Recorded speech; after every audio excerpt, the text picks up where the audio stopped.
Je suis toujours en compagnie de Alexandre Vogue, cofondateur de Ilou, une plateforme de location entre particuliers et même entre professionnels. Alors, vous êtes aussi un adepte du poker, un compétiteur hors pair, on l'a dit. Dites-moi, qu'est-ce qui a permis à votre société de fonctionner? Quel a été votre premier succès, donc votre première difficulté et votre premier succès? La première difficulté, c'est quand on s'est créé. En 2009, avec un ami, on a eu un besoin donc, finalement de trouver une perceuse. On l'a trouvée chez un voisin. Et finalement, on s'est dit comment est-ce qu'on pourrait mettre en relation plus facilement des gens qui ont des objets qu'ils n'utilisent pas forcément tous les jours et d'autres qui ont des besoins ponctuels. Donc, on a pensé évidemment à Internet, comme on était des passionnés d'Internet. Sauf que première difficulté, c'est qu'on n'avait pas de financement, de moyens pour démarrer. Donc, ça a été à la fois une force et une faiblesse. C'est-à-dire? Une faiblesse parce que finalement, on a démarré avec 3 000 euros, donc on a dû trouver un emprunt bancaire, donc compliqué à cette période juste après la crise économique, enfin en plein dedans même, je dirais. Et compliqué pour finalement avoir des moyens pour se développer, etc. Mais une force parce que finalement, ça nous a permis d'être très malin dans tout ce qu'on a fait, dans le fait de tester ce qu'on appelle vraiment le Lean Startup, tester notre modèle, tester l'intérêt du marché, tester le produit. Et donc du coup, ça a été une force. C'est la plateforme que vous avez testée ou c'est votre modèle économique? En fait, on n'a pas eu de modèle économique tout de suite. Je l'avais en tête, donc c'était très simple. C'est du bidouillage, c'est-à-dire que vous avez commencé à faire votre plateforme tout seul. Alors oui, voilà, mon associé qui était lui technique, il a développé la première plateforme. On a utilisé quelques développeurs en externe pour l'aider un petit peu. Et en fait, c'était un petit site d'annonce de location. Et là, c'est assez intéressant, c'est qu'il n'y avait pas vraiment de modèle économique. C'était vraiment très entre particuliers. Donc, il n'y avait même pas cette branche professionnelle, alors qu'aujourd'hui, on est très axé sur les loueurs professionnels. Oui, mais comment vous êtes fait connaître du coup? Alors, en fait, il y a eu plusieurs choses. Il y a eu, déjà, on était sur un concept très innovant. Vous allez pouvoir tout louer entre particuliers. C'était ça le pitch de base. Donc, forcément, c'était très, très innovant. Donc, ça, déjà, ça nous a permis de nous faire connaître. Après, il y a eu plein de choses. Il y a eu le Ça fait veut dire que vous avez eu de la médiatisation? énormément. En fait, D'accord, ok. on a toujours eu énormément de médias. Et à côté de ça aussi, on a fait des énormes buzz qui ont généré à chaque fois des centaines, voire des milliers de retombées presse. Donc, Du style? on a parlé par exemple on a communiqué sur les locations de chèvres sur notre site, ça a bien marché. Mais à chaque fois, on a fait des énormes buzz. Par exemple, chaque année à Noël, il y a beaucoup de gens qui mettent juste après le réveillon en location leur cadeau parce qu'ils n'ont pas forcément envie de le revendre, parce que tout simplement c'est sentimental ou parce qu'ils vont l'utiliser une fois de temps en temps. Donc voilà, chaque année à Noël, ça nous a généré énormément de retombées, ça nous génère énormément de retombées médiatiques. Ou par exemple, la dernière fois qu'il y a eu une circulation alternée à Paris. L'échange de voitures. Voilà, une voiture avec une plaque paire ou impair. Donc du coup, on a développé une petite fonctionnalité pour savoir la parité de la plaque. Donc voilà, c'est plein de choses comme ça. Il y en a eu d'autres. Sur lesquelles on a joué sur l'actualité ou il y a eu des annonces assez farfelues qui font qu'on a généré des énormes buzz. Alors, c'est pas ça qui fait la réussite de l'entreprise, mais en tout cas, ça nous a fait connaître. Non, mais avec 3 000 euros, on paye pas ça. On s'achète pas ça. Avec 3 000 euros, on se paye pas déjà. Et les 3 000 euros vont servir à quoi? 3 heures de développement? Alors voilà, non mais sauf que voilà, 3 000 euros quand on n'a pas d'argent, c'est à la fois beaucoup, pas beaucoup. Mais déjà nous, on a rajouté un prêt à 12 000 euros à la banque, à la base, quand on s'est créé. D'accord. En 2009, donc ça faisait 15 000 euros. Et après, un an plus tard, on a fait une première levée de fonds de 500 000 euros.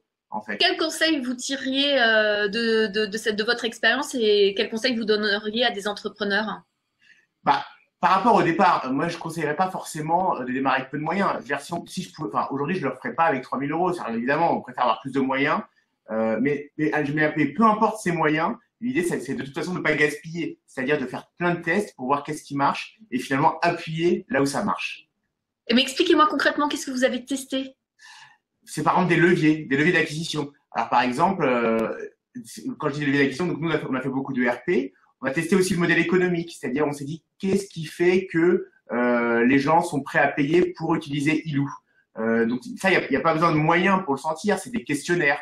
C'est des questionnaires qu'on a envoyés à nos utilisateurs pour savoir qu'est-ce qu'ils pensent d'un modèle transactionnel. Donc il y a plein de choses qui peuvent être faites. Il y avait quoi comme autre option? Il y en a des milliers, c'est pas un problème modèle économique. Vous pouvez très bien avoir un site gratuit avec de la publicité, vous pouvez avoir un site gratuit avec des mises en avant d'annonces. Vous pouvez avoir un site où il faut s'abonner pour être inscrit sur le site.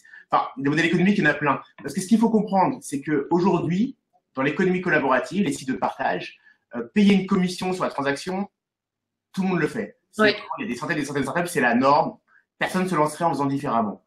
Nous, quand on s'est lancé en 2009, l'économie collaborative n'existait pas. La location entre particuliers n'existait pas. Et les sites comme Airbnb, qui sont des énormes success stories, n'existaient pas à ce moment-là en France. Donc, quand nous, on a dit, voilà, on va prendre une commission de 20% sur chaque transaction, c'était un pari qui s'est avéré gagnant. Mais c'était un pari, c'était pas logique comme ça peut être aujourd'hui. Les quelques sites qui étaient transactionnels, je pense par exemple à Price Minister, c'était vraiment hyper compliqué. C'est-à-dire, selon le prix du produit, il y avait selon la tranche du prix, il y avait un pourcentage, une partie qui revenait au vendeur, une partie qui revenait à l'acheteur. Enfin, c'était vraiment un micmac. Là, c'est pas un pourcentage chez vous?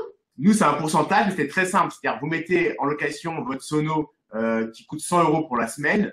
Nous, on prend 20%, boum, on les prélève et ça comprend tout. Voilà, ça comprend tous les frais et c'était très simple, quoi, du coup.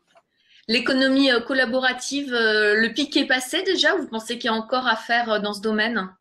Alors, je pense que l'économie collaborative, c'est entré dans les mœurs. Depuis 2012, on va dire que ça a vraiment explosé. Je pense finalement, il y a énormément de startups. Peu arrivent à trouver un modèle économique finalement et à grossir, mais celles qui arrivent fonctionnent très bien. Donc, il y a une concentration du secteur et je pense qu'on est en fait qu'au début de cette économie du partage. Donc, ça s'est développé. On n'a rien à voir entre 2017 et 2010, ça c'est clair. Mais je pense qu'entre 2017 et 2022, il y aura la même différence, si ce n'est encore plus.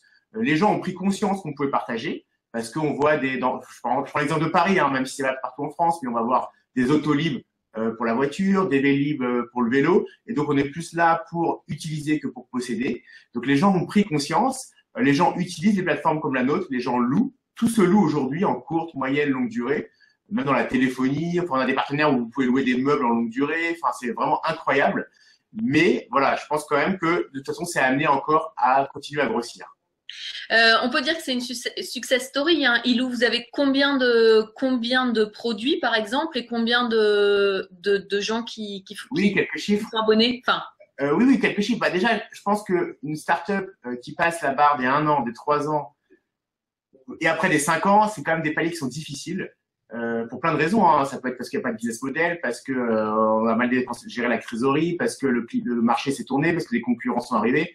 Enfin, il y a plein de raisons, on va dire, entre guillemets, à l'échec. Quand on passe ces paliers-là, c'est déjà quelque part, effectivement, une forme de réussite. Nous, j'ai envie de dire, voilà, pour donner quelques chiffres, aujourd'hui, Ilou, c'est une trentaine de collaborateurs, présence dans 5 pays. C'est 500 000 annonces, à peu près 500 000 visiteurs uniques par mois, 2,5 millions d'inscrits pour environ 250 000 membres vraiment très actifs. Non, jetez plus. Et dites-moi, j'ai cru voir que vous développiez, c'est-à-dire que vous reproduisez le modèle sur des secteurs bien précis. Je pense à Auto Voisin, Go Sport Location, etc. Oui, alors en fait, on a créé en fait des univers autour du site Ilou. Ilou, ça reste notre priorité, c'est notre marketplace où tout se passe.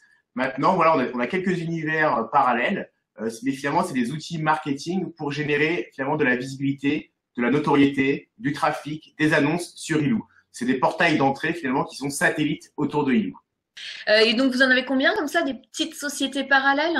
Alors en fait, bon, il faut vraiment comprendre que c'est Ilou vraiment notre cœur d'activité. Après, on a aussi racheté beaucoup de sites. Je pense à Contact & Go sur le camping-car, Notely Days sur le bateau, Maman Lou sur la puriculture, Séjourning sur la location d'appartement.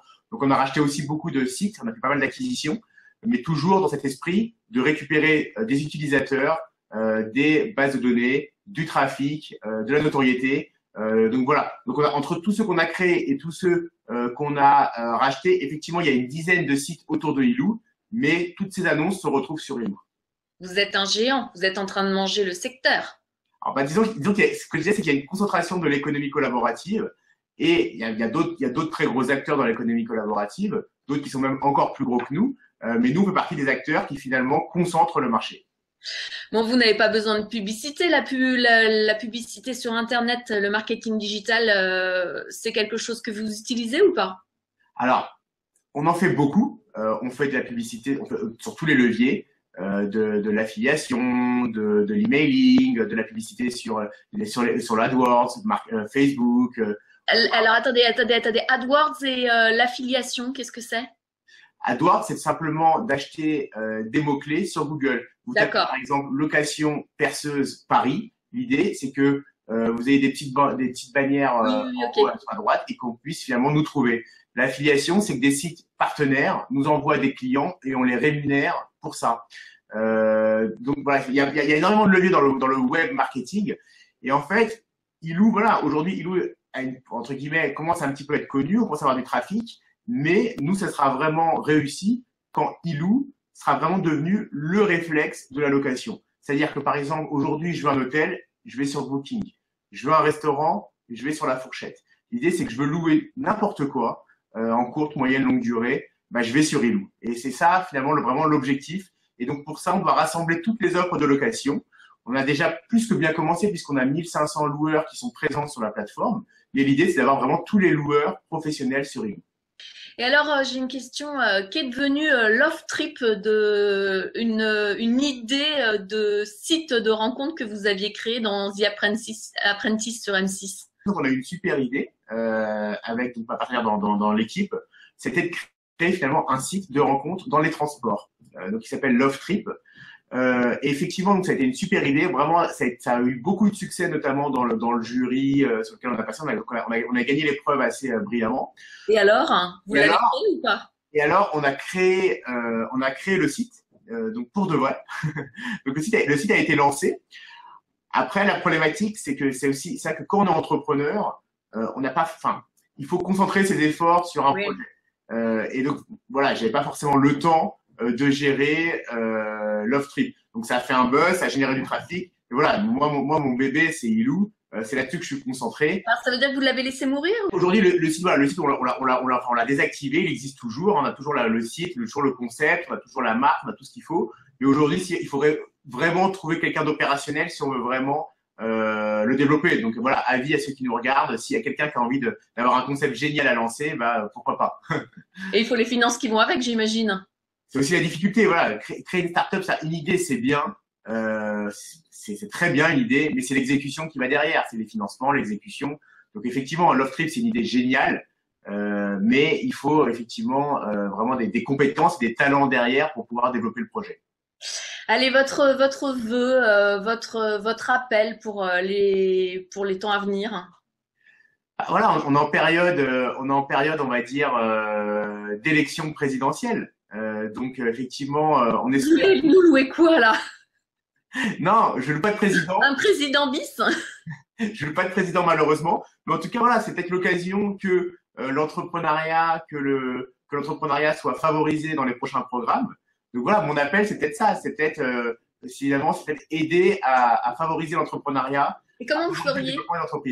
Comment vous feriez? Moi, si j'étais président, déjà, je pense que on peut, de la même manière qu'on enseigne d'autres matières, l'entrepreneuriat pourrait être enseigné, au moins des petites notions pour pousser les jeunes finalement à aller vers l'entrepreneuriat. Mais il y a d'autres choses. Je pense pas. Moi, je suis dans un univers tech, donc web, et on le voit, il y a une énorme pénurie de talents, même voilà, de développeurs en France. Donc finalement, voilà, on se débrouille parce qu'avec la mondialisation, on va chercher des compétences à l'étranger. Mais c'est dommage, on pourrait faire ces compétences en France, il y aurait énormément d'emplois, donc tout simplement mieux formés, plus formés en informatique. De la même manière que voilà, on enseigne certaines matières, l'informatique pourrait être beaucoup plus enseignée. Donc il y a plein de choses à faire.